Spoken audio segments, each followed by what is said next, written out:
LEGO Batman Legacy of the Dark Knight wants to be the ultimate Batman game, and might just succeed. Don't worry, kid. You're in safe hands. If there's two things TT Games knows better than most other developers, it's LEGO and Batman. Sure, there might be a whole bunch of Star Wars in there somewhere too, but after having worked on no less than 4 LEGO games set in the DC universe already, there's simply a level of comfort and understanding for the IP I was able to enjoy while playing LEGO Batman Legacy of the Dark Knight at a recent preview event for no less than 4 hours. In that time, I got to play 2 story missions, 1 boss, and a large chunk of this new interactable version of a brick-ified Gotham City. As a result, I came away confident that this could easily be the best Batman game ever. Regardless of the LEGO-ness of it all, Legacy of the Dark Knight excels, mostly in part due to its clear affection for DC's caped crusader in all his forms, and the way it neatly packs in countless nods and callbacks to all the Dark Knight's nearly 90-year history. Better yet, a revised Arkham-like combat system and more stripped-back approach to playable characters ensures a degree of focus that other LEGO Batman games simply didn't even want to attempt. It's no longer more for just more's sake. Needless to say, if you're keen to roleplay Batman in the most faithful and affectionate way possible, Legacy of the Dark Knight could very well shape up to be it. Come on, Batman! Let's get to the root of the problem! We don't do that. Sorry.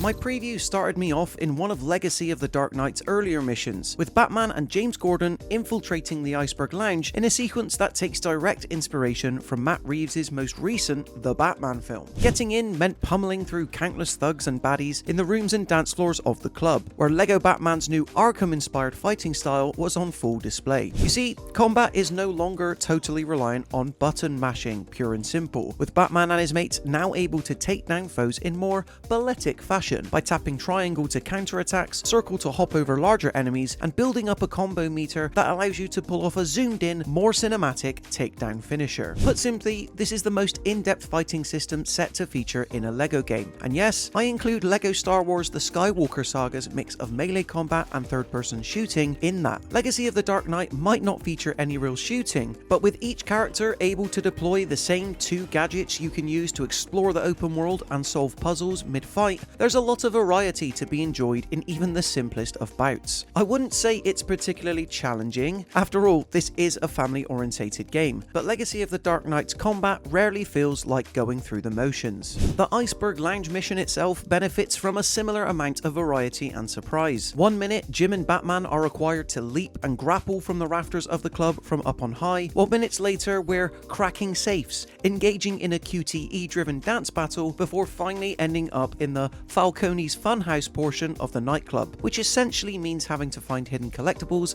and beat up thugs in an oversized ball pit. Because yes, despite centering on an inherently dark hero, TT Games hasn't lost any of its poking humor in Legacy of the Dark Knight. In fact, hearing the line, "This is how Batman begins to dance," got a big cackle out of me. Another big change comes from how collectibles are handled, both in and outside of main missions. Gone are the avalanche of mini-kits that have you poking and prodding the corners of each area incessantly, replaced instead with a handful of collectibles unique to the stage you're in, disco balls in this case, just 1 red brick, and 5 Wayne caches, which when collected sees you well on your way to unlocking all kinds of familiar and deep-cut character outfits. Speaking of which, there were plenty for Batman available for me to switch between in my demo, all viewable back at the Batcave, and Rainbow, I have to say, was definitely my preference.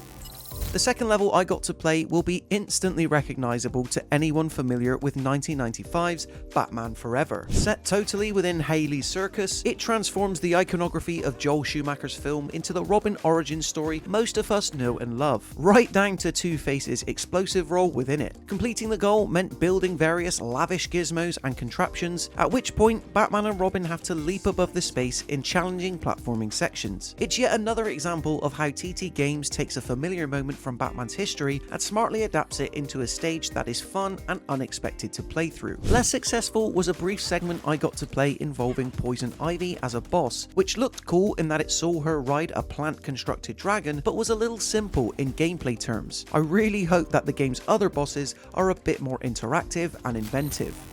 In terms of the open world, it wouldn't be averse to say that this is probably LEGO Batman's most ambitious take on Gotham yet. And I say this as someone who had endless fun 100%ing the version in LEGO Batman 2 back in the day. Now, however, TT Games has created a version of the city that's fully explorable by foot, air, and vehicle. This is where Legacy of the Dark Knight totally rivals the open world Gotham as featured in Rocksteady's Batman Arkham-like, in that there are racing courses to complete, Catwoman heists to pull off, and yes, so many Riddler trophy challenges to overcome. Most of these function and operate as expected, which only managed to fuel my thirst for studs, after which I was able to finally unlock Ben Affleck's Batmobile from 2016's Batman vs Superman back at the Batcave during my session.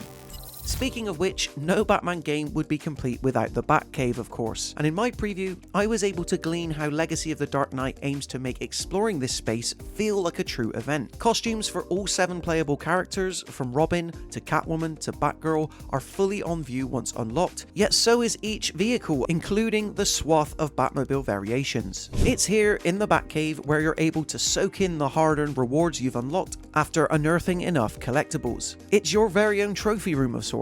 Better yet, the Batcave can even be expanded the deeper into the story you progress, with the added ability to customize the space using posters, decorative items, and more, always ensuring that your Batcave in Legacy of the Dark Knight needn't quite ever look the same as anyone else's. Ultimately, judging by the 4 or so hours I got to play, LEGO Batman Legacy of the Dark Knight is pulling out all the stops to try and be the uncontested king of Batman video games. What initially seemed to me like an impossible task, TT Games is actually doing a pretty good job of pulling off, cherry picking the best from Batman comics, films and TV shows before distilling it into a charming and thoughtful Dark Knight video game. Is there a distinct lack of challenge, and could the Poison Ivy boss fight I played be better? Sure, but then this is a low barrier to entry, and it's expected in such a family-orientated LEGO game. From what I played, this is a Batman game intended to end them all, and it looks to mostly be succeeding, filling the gap for an ambitious take on DC's most famous superhero with a renewed focus on fun, invention, and exploration, the kind of which is only made possible through LEGO. Oh, why is it always the face? So there you have it, guys, in terms of my early hands-on impressions of LEGO Batman Legacy of the Dark Knight. Do you plan on picking this one up? Be sure to let us know in the comment section below.